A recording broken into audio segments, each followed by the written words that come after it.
Hello, everyone. Shannon here. Just want to give you all a little bit of a little peer teach, what I like to call peer teach 101. Just basically making sure that you are all on the same track and that you know exactly what's being expected of you. So basically, again, the objective is, of course, to show you all how to gather and collect, academic research or about a given topic, giving a communication concept or context, and of course, to critically think in groups. So basically, you all as a group are supposed to come up with a topic that you deem, important. You're like, hey, I kind of like this. I really like this unit we were going over.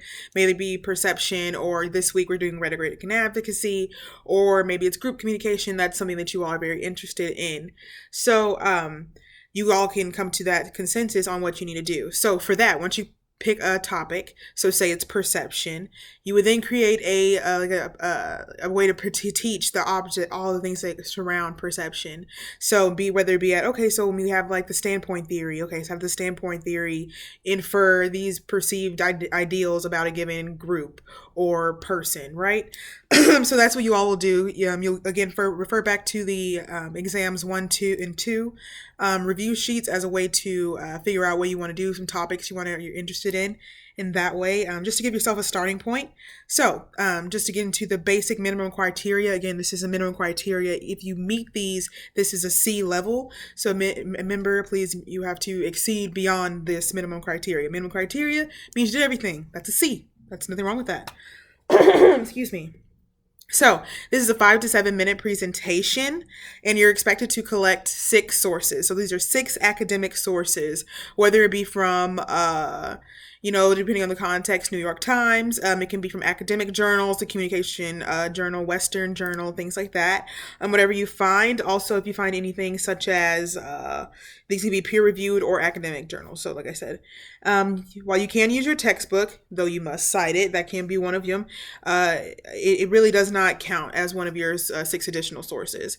So you have to have 6 plus. So if you count the book, but you have to have 6 plus that. As far as the educational context, make sure that everything is clear, defined concepts, you have your examples and things like that. And there is a visual element that is required for this. So you have to create like a Prezi or a presentation of some, or a, not presentation, a PowerPoint of some sort in order to teach this. And the way that people do this usually is they do voiceovers, or they do it with the background going, with the PowerPoint going in the background, describing this, that, and the third. You've seen this with Dr. Anderson Lane, as her lectures are like this every week. So now that I talked about the assignment, that's what was expected in the assignment briefly, but I'm going to go over a couple of tools that are going to help you all. So here goes some 3 effective tips, right? So you all need to get together in your peer teach group, whether it be a peer teach 1, 2, 3, 4, or 5. Either way, you're all in a group, whether it be 1, 2, 3, 4, or 5. So you're going to create a plan. So what is the task that needs to be accomplished? What do you need to do? What skills does everyone have that they can pertain to? So I suggest, assigning a role to each person. So we have this person, they know how to edit, so they're going to be our editor. This person right here, he's really good with videos. So we're going to see what they can do with the video. They're going to splice it together and make it look really cool and with really good sound effects. Oh, this person may be an English major and they have really good writing skills. Okay, they're going to be the writer. Whatever it may be, you all have to come into a consensus as to who will do what and where, because everyone has to have a role, everyone has to have a part. But of course, it has to be based on your particular skill sets. So with that being said, there can be just one speaker in the presentation. However, all of you have to have a hand in it, as there will be a question that comes up when it comes to the peer evals, because it's going to be asking, okay, what did everybody do? And I expect it to be across the board about what everyone did.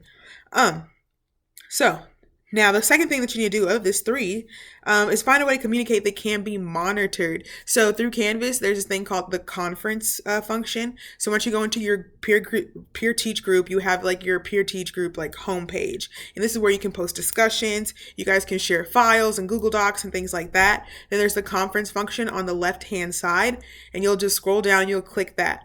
You'll have to download a Flash player type thing if you haven't done this before. So be on the lookout for that. So download that and you all can talk, and there's like a Skype. There's a record function. Always record, that way everything is documented, and you can never say, a person can never say, oh, well, I didn't hear this, or oh, I didn't know that. It's like, oh, did you? Because right here at 2 minutes and 48 seconds into our meeting, this was said. They can't say that because you recorded it and it's posted and it saves on Canvas. So there's that.